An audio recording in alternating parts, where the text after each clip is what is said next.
Vous avez en vous un carburant dont vous ignorez peut-être l'existence. Et pourtant, il est là, silencieux, puissant, capable de vous faire déplacer des montagnes. Ce carburant, c'est un mélange subtil entre vos douleurs passées et votre désir profond de changement. Prenons un exemple. Imaginez-vous sur un terrain plat, un parking vide, il fait beau, et vous êtes debout face à moi. Et là, je vous tends une corde à sauter, et je vous demande de faire le maximum de sauts que vous pouvez. Vous acceptez, vous prenez la corde et vous commencez à sauter. Vous sentez le rythme, vous transpirez, vos muscles chauffent, et puis l'essoufflement arrive. Les jambes picotent, vous vous arrêtez. 200 sauts, bravo.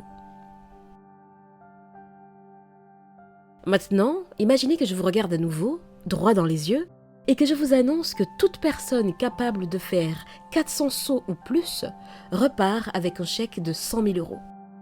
Un chèque qui pourrait changer votre vie, payer vos dettes, lancer un projet, offrir un nouveau départ à votre famille. Que faites-vous ? Est-ce que vous vous arrêtez à 200 ? Ou est-ce que vous trouvez soudainement des ressources en vous que vous pensiez ne pas avoir pour en faire quelques-uns de plus ? La douleur est la même, l'essoufflement aussi, mais l'objectif, lui, est différent. Et ce seul changement suffit à réveiller une puissance alors insoupçonnée. Deuxième image, vous êtes sur un îlot, un petit morceau de terre, ravagé par un incendie. Il n'y a presque plus rien, le sol est stérile, les souvenirs sont douloureux, les nuits sont longues. Vous avez tenu, mais vous savez que rester là, ce serait survivre, pas vivre. À quelques centaines de mètres à la nage, un deuxième îlot. Verdoyant, riche, accueillant, il vous tend les bras. Vous vous lancez, l'eau est froide, mais vous tenez bon. Vous nagez 1 mètre, puis 10, puis 100. Mais arrivé à mi-parcours, vous doutez. Vous êtes seul, vos muscles sont lourds, vous vous demandez si vous avez bien fait, si le jeu en valait vraiment la chandelle. Et là, vous regardez derrière vous, et tout vous revient. La douleur, le manque, la peur, les nuits sans sommeil, cette vie que vous ne voulez plus. Et dans cet instant, votre corps se remet à avancer, parce que votre douleur passée devient votre carburant. Dans ce moment précis, ce n'est ni votre mental, ni votre motivation du matin qui vous pousse à avancer. C'est votre mémoire, vos blessures, ce feu intérieur qui dit « Plus jamais ça, je veux mieux, je vaux mieux, je mérite mieux ». Ce carburant-là est brut, mais réel. Il ne ment pas. Et dans l'autre exemple, celui de la corde à sauter, ce qui vous a poussé à continuer, c'était la promesse d'un avenir meilleur, une vision claire, concrète, motivante. Tout changement profond commence lorsque la douleur de rester où vous êtes devient plus grande que la peur de bouger, de passer à l'action. Tout changement profond commence lorsque la peur de rester où vous êtes devient plus grande que la peur de bouger, de passer à l'action. C'est là, exactement là, que le mouvement commence.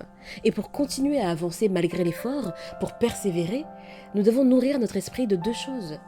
Ce qui nous a poussés à vouloir autre chose et ce qui nous attend si nous réussissons.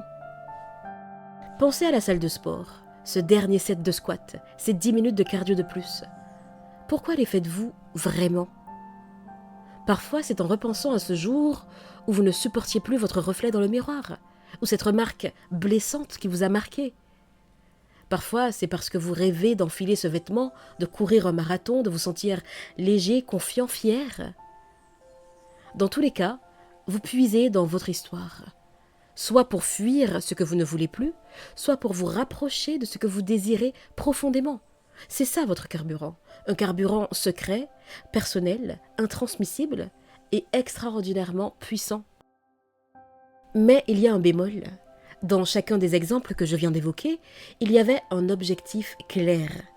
Un îlot à atteindre, un chèque à gagner, un poids à perdre, un cap, une direction. Autrement, ce carburant peut devenir toxique.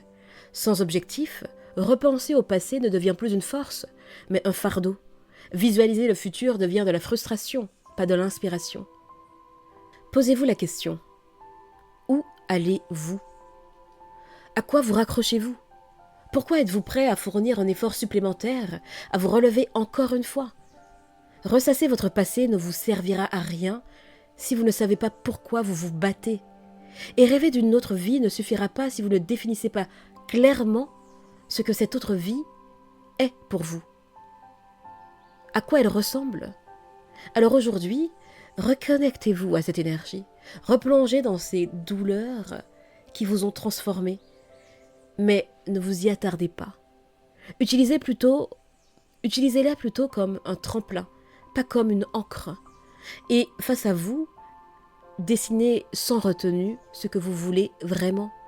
Visualisez ce deuxième îlot, cette victoire, cette version de vous-même que vous seriez fier de devenir.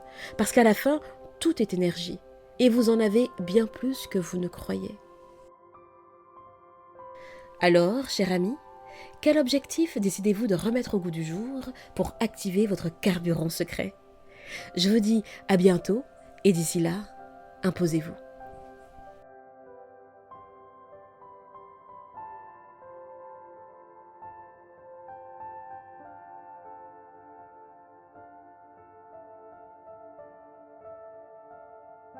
Every day